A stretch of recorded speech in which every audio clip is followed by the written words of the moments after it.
जय श्री राम भक्तों, आज हम इस वीडियो के माध्यम से बात करेंगे कि हमारी व्यस्त दिनचर्या के चलते और भागम भाग भरी ज़िंदगी में कुछ समस्याएं ऐसी पैदा हो जाती हैं। पारिवारिक समस्याएं, कुछ आर्थिक समस्याएं, कुछ सामाजिक समस्याएं, कुछ निजी समस्याएं जिनके हमें रास्ते नज़र नहीं आते और मानसिक परेशानी हमारी बहुत ज़्यादा बढ़ जाती है।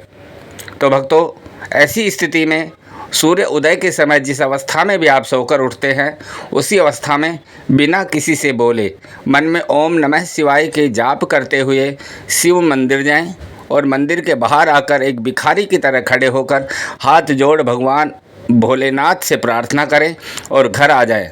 और घर आकर आप जो भी नित्य कर्म करते हैं वो करें। फिर देखिए चमत्कार, आपको मनवांछित फल की प्राप्ति निश्चित होगी।